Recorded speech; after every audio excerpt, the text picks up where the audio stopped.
2 Chronicles chapter 18. Jehoshaphat and Ahab. Jehoshaphat had wealth and honor in abundance, and by marriage he allied himself with Ahab. After some years he went down to Ahab in Shomron. Ahab slaughtered sheep and oxen in abundance for him and the people with him, and persuaded him to go up with him to Ramoth Gilead. Ahab king of Israel said to Jehoshaphat king of Yehudah, "Will you go with me to Ramoth Gilead?" He answered him, "I'm with you all the way. Think of my troops as yours. We will join you in this war." But Jehoshaphat said to the king of Israel, "First, we should seek the word of Adonai."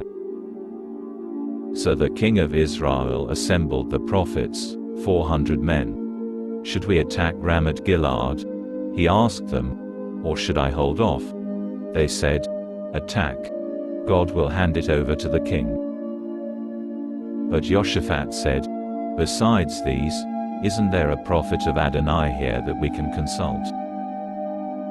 The king of Israel said to Jehoshaphat, "Yes, there is still one man through whom we can consult Adonai, but I hate him, because he never prophesies anything good for me, only bad.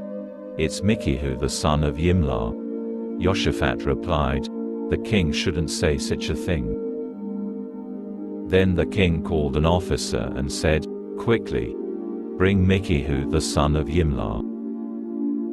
Now the king of Israel and Jehoshaphat the king of Yehudah were each sitting on his throne, dressed in their royal robes. They were sitting in a threshing floor at the entrance to the gate of Shomron, and all the prophets were there, prophesying in their presence. Sidkiah the son of Kenana had made himself some horns out of iron and said, "This is what Adonai says, with these you will gore Aram until they are destroyed." All the prophets prophesied the same thing. "Go up and attack Ramoth Gilead. You will succeed, because Adonai will hand it over to the king."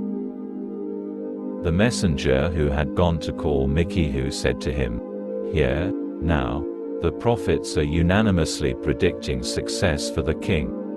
Please let your word be like one of theirs. Say something good."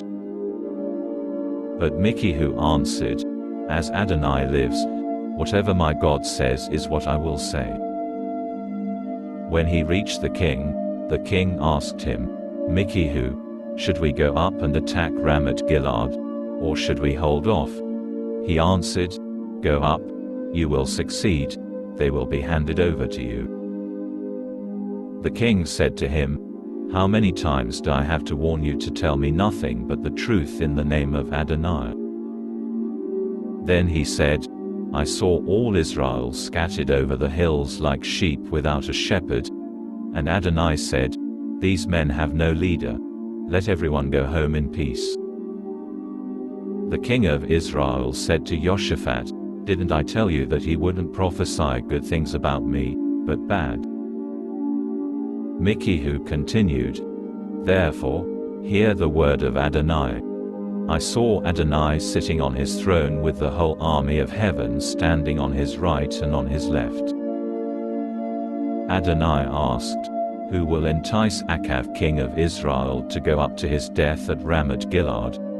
One of them said, 'Do it this way,' and another, 'Do it that way.' Then a spirit stepped up, stood in front of Adonai and said, 'I will entice him.' Adonai asked, 'How?' He answered, 'I will go and be a deceiving spirit in the mouths of all his prophets.' Adonai said, 'You will succeed in enticing him. Go, and do it.' So now Adonai has put a deceiving spirit in the mouths of these prophets of yours. Meanwhile, Adonai has ordained disaster for you." Then Sidkiah the son of Kenana came up, slapped Micaiah in the face and said, "And how did the spirit of Adonai leave me to speak to you?" Micaiah said, "You'll find out the day you go into an inside room, trying to hide." The king of Israel said, "Seize Micaiah, and take him back to Amon the governor of the city and Joash the king's son. Say, the king says to put this man in prison, and feed him only bread and water, and not much of that, until I come back in peace." Micaiah said, "If you return in peace at all, Adonai has not spoken through me." Then he added, "Did you hear me, you peoples, all of you?" So the king of Israel and Jehoshaphat the king of Yehudah went up to Ramoth Gilead. The king of Israel said to Jehoshaphat, "I will disguise myself and go into battle. But you, put on your robes." So the king of Israel disguised himself and went into battle. Now the king of Aram had ordered his chariot commanders, "Don't attack anyone of either high or low rank, only the king of Israel." So when the chariot commanders saw Jehoshaphat, they said, "This is the king of Israel," and turned to attack him. But Jehoshaphat called out, and Adonai came to his aid. God moved him to leave him alone. So that when the chariot commanders saw that he wasn't the king of Israel, they stopped pursuing him. However, one soldier shot an arrow at random and struck the king of Israel between his lower armor and the breastplate. The king said to his chariot driver, "Turn the reins and take me out of the fighting. I'm collapsing from my wounds." But the fighting grew fiercer that day, and although the king of Israel propped himself upright in his chariot facing Aram until evening, around sunset he died.